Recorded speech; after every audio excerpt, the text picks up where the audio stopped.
Hello and welcome to Beat the Reset. My name is Tim and I am the guy in the hat. And following on from my last podcast, What is Money? I would like to talk to you about central bank digital currencies and what they mean for our future. Because right now we have physical cash. We still hold pieces of paper and base metals. And we can largely trade autonomously with a certain element of freedom without the interference of governments or institutions. But fairly soon, that's going to be a thing of the past. And I believe that our government is going to call in cash. In other words, we will have to take it back to the commercial banks and hand it all back. Now, of course, we will be remunerated with digits on a screen, but of course, this takes away our freedom and our autonomy, and it is preparing us for the digital world, for the world of central bank digital currencies. But it would appear that we've already been prepared for that through something called cryptocurrencies, which have been around for around about 20 years. And cryptocurrencies have been very successful in security and tradability. They also sit outside the system and they're not controlled by any governments. They are, in some part, fabulous investment opportunities if you know what you are doing. And we were originally told that central bank digital currencies would not be cryptocurrencies. We were originally told that central bank digital currencies would be on a centralized ledger technology which would all be handled by the central bank.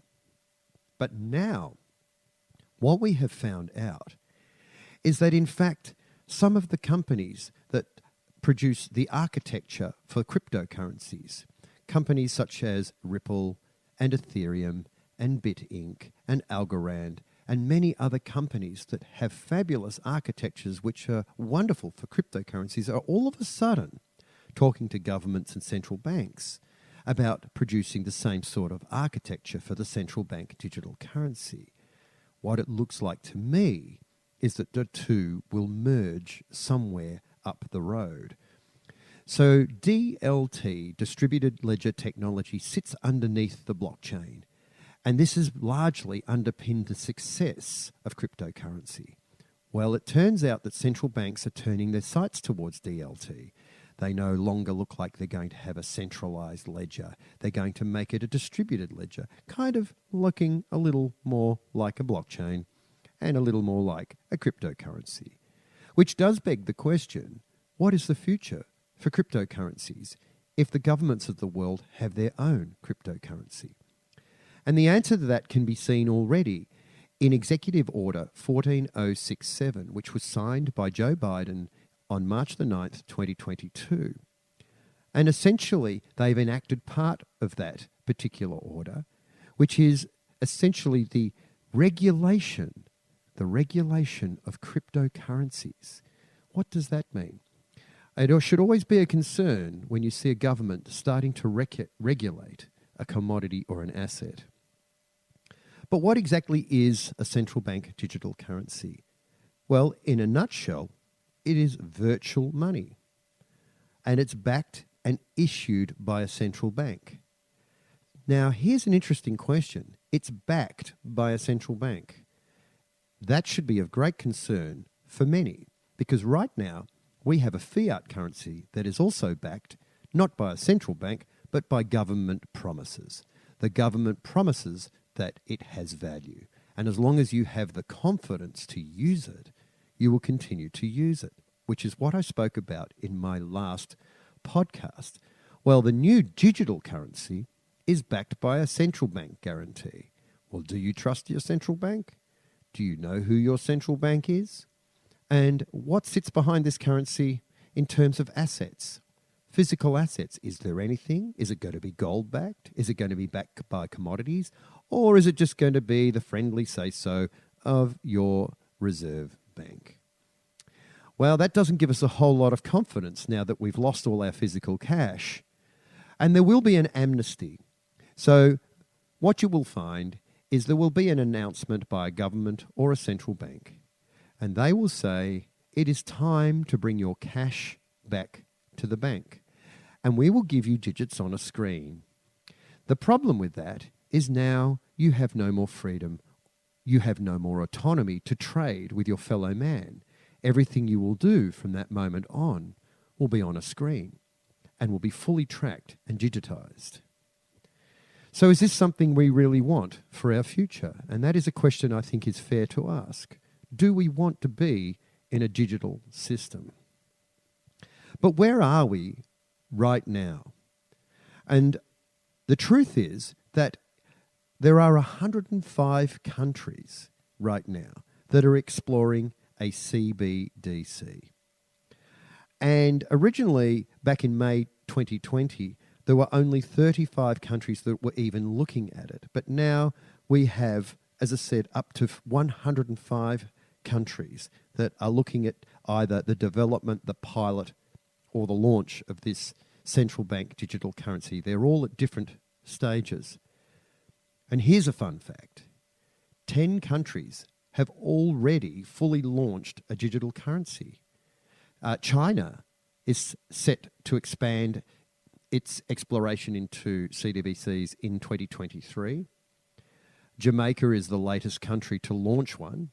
And Africa also is the largest economy, launching its CBDC in October 2021. And of course, Nigeria is virtually fully digital already. So there's about 10 to 11 countries that have gone fully digital.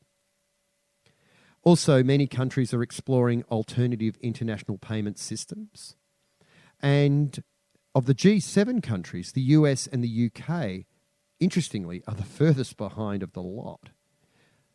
So what does this mean for the world?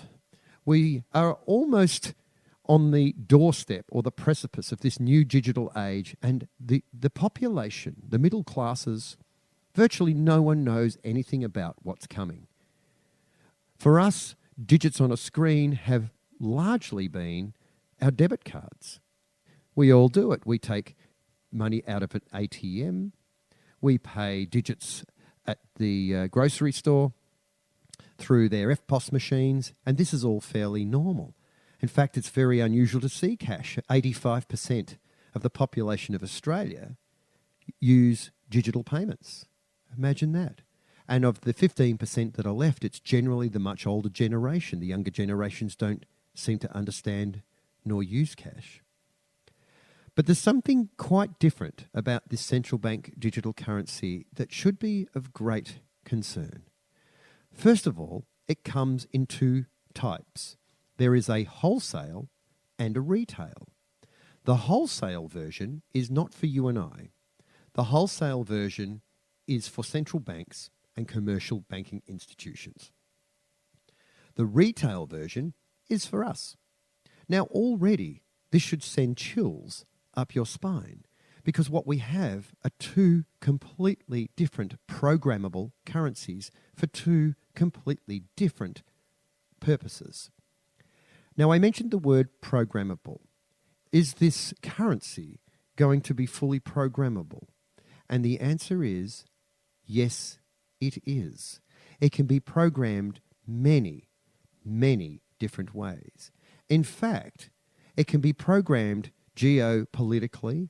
It can be programmed to stop you buying certain types of products. It can be programmed to stop you shopping at certain types of shops. It can be programmed to have an expiry date. Your bank account can be programmed with a negative interest rate if you haven't paid your taxes. And it goes on and on. So one day you could go to a shop with a digital currency and find out that your currency will not buy the product you wanted, but it will buy a different product. And that will be largely determined by something called a social credit score. Now, the software that goes with the social credit system will be connected directly to the currency. So every single person, every single one of us, will be given an aggregate score which will determine how and where and what we can spend our currency on. Does that sound like the sort of system that we all want to be part of? I wouldn't think so. However, this is coming at us at an incredible and alarming rate of knots. And the question is, will the digital currency or the central bank digital currency will there just be one type, like an AU or a USD? Well, I believe what's going to happen is each country will have their own digital currency, just like we have currencies now. The US dollar, we'll have the euro, the AUD, the British pound. They will still largely exist in a digital form. However, what will be different is there will be a reserve currency. In other words, an overarching currency that all others are measured against. And right now, that's the world reserve currency is the United States dollar. But as I said in my last podcast, the United States dollar is on the precipice of losing its status as the world reserve currency.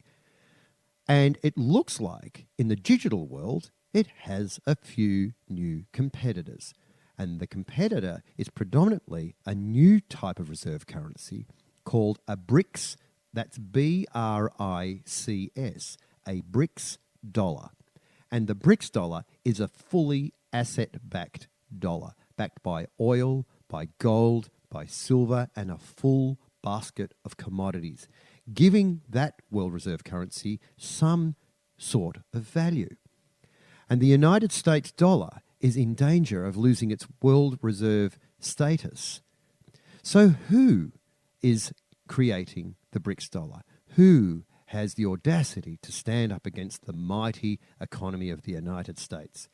Well, it come as no great surprise that the BRICS dollar, the BRICS, BRICS, the acronym stands for the countries that are directly involved in the creation of this currency.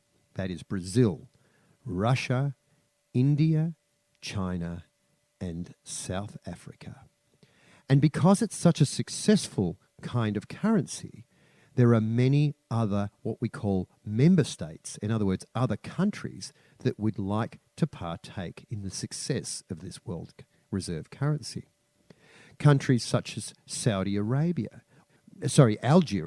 And Algeria is one of the biggest suppliers of gas in Africa. There are many other countries such as Argentina, Iran. They all want to become part of the BRICS dollar, not the US dollar version. So what we are seeing is essentially three new contenders for the world reserve currency. That's right, I said three, not two. We have the United States dollar, which will be the digital version, the central bank digital version of the US dollar. The BRICS dollar, which is the Brazil, Russia, India, China, South Africa commodity-backed dollar. And of course, the International Monetary Fund's special drawing rights.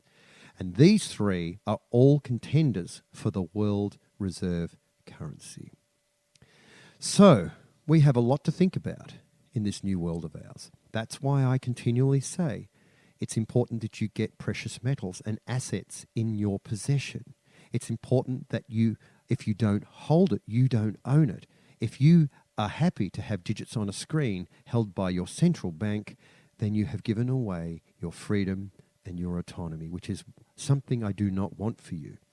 So look at getting assets, hard assets, even real estate if you can get the title. But for me, it's precious metals which sit outside the monetary system. So that's where I would be headed.